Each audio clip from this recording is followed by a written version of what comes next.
Hi, everybody. Welcome back to GSX 2022. Chuck Harold, SecurityGuideTV.com. AMAG.com. Mr. John.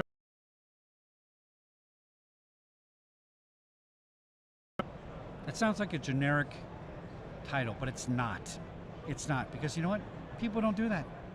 They say they're going to do it, but they don't. And I know you guys, I've been interviewing you for a long time, maybe 7 years.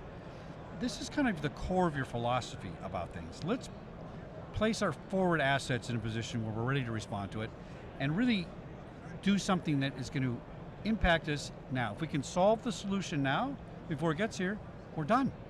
That's what it's all about. That's exactly right. And we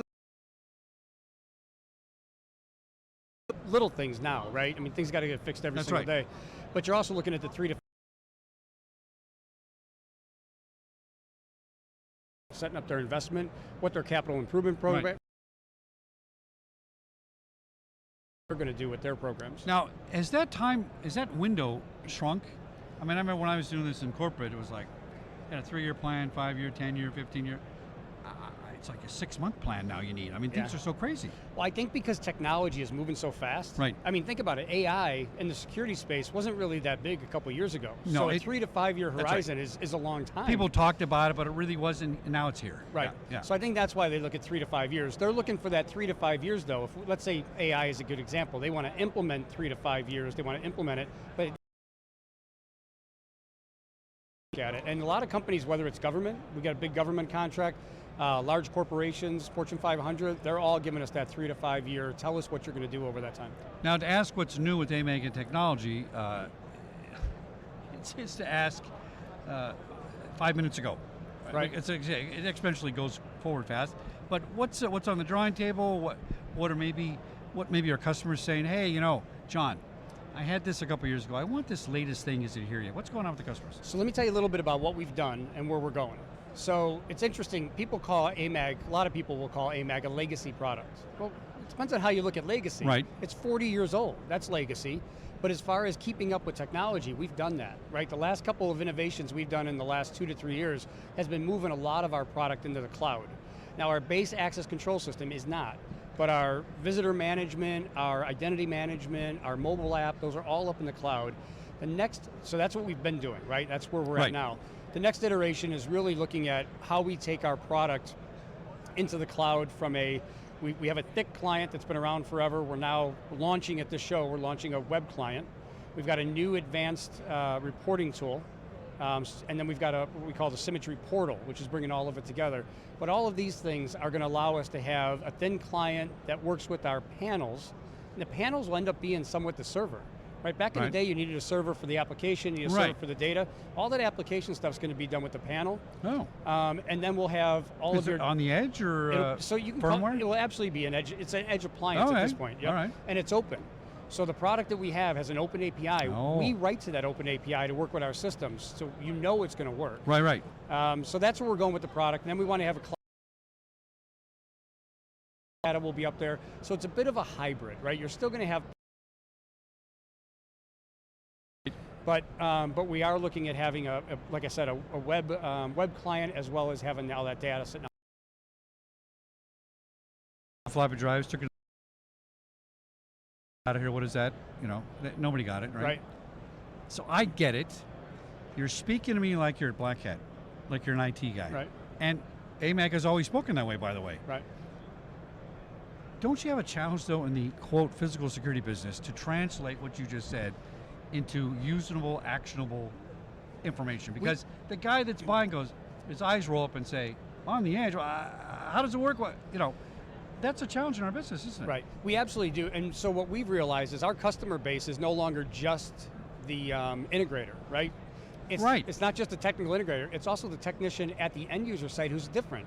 And then you've also got operations people. We just got out of a meeting with a very large customer who was all their operations people, the people that use the system. Right. So we do have to change our narrative around that to talk about things like identity management, how to terminate people right away out of all of your systems. So we do move from the technical way down to the practical way of using our system. I was just talking to somebody about that off the show here about it. It used to be back in the day, HR called me, I need a box on the 5th floor. That's the code. Right.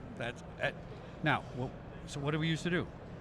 we didn't do a great job of turning everything off because guess what? Nobody knew where it was. Right. Which button, who has what card, and what kind of thing. I'm all for the cloud, but I'm only half all for the cloud. Because in that solution, if it's in the cloud, I know where it is, I can push a button, the guy's locked out.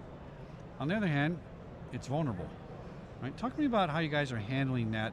It's almost got to be a hybrid of physical and cloud. So what we have is we have what we call on-prem and hosted. Right. Right. So because of that reason, Chuck, I used to be the head of security for O'Hare and Midway Airport back in the 90s. Oh boy. I have no interest in putting any data up in the cloud, right? I'm an old security director. All right, let me shake your hand right. Excellent. All right. But our customers, some of our new customers, they want that, right? Right. And you've got customers who use access control. It's less about security and more about access. That's right. Letting people, it's operational.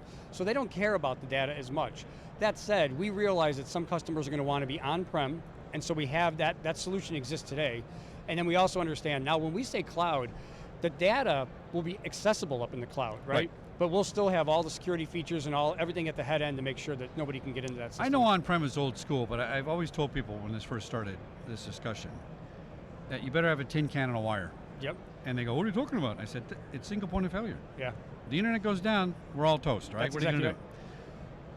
What percent, not a real, I'm not going to hold you to a number per percentage, but do 50% of the customers, stick with on-prem and they're solid on on-prem, or is on-prem fading away? I would say that, it's a good question. I would say that current customers, there's not a whole lot of drive for us to move to the cloud. Okay. There's some, so it's probably 70% want to stay on-prem and 30% want to go to the cloud. New customers, however, it's the opposite. 70%,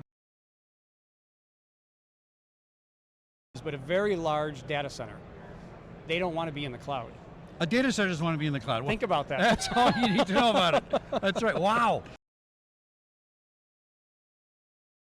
Redundancy, because it's the same thing. The internet's not infallible, so if that goes down, you got to be careful. I know you guys have heard this story before, but too bad you got to hear it again. John hasn't heard it. He put in Walt Disney's first computers back in the day. Okay. They called them efficiency experts or something way back. And that was a big giant room, a big safest.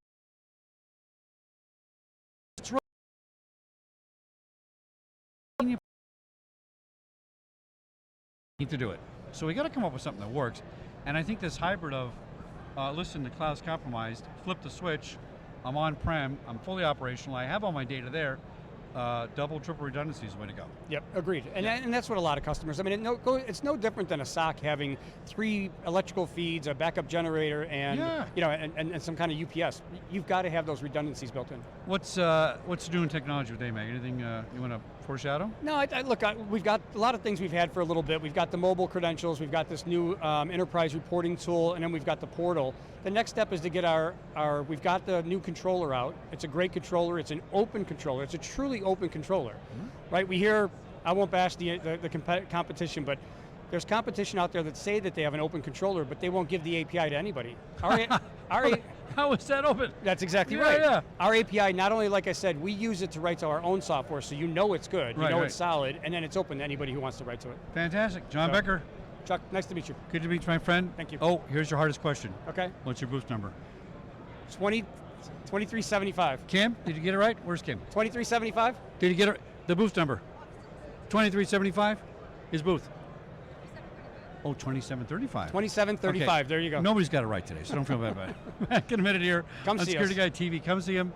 AMAG, really legacy company, one of the best in the business, and they walk the walk and talk the talk, and that's important. Back in a minute here, GSX Atlanta.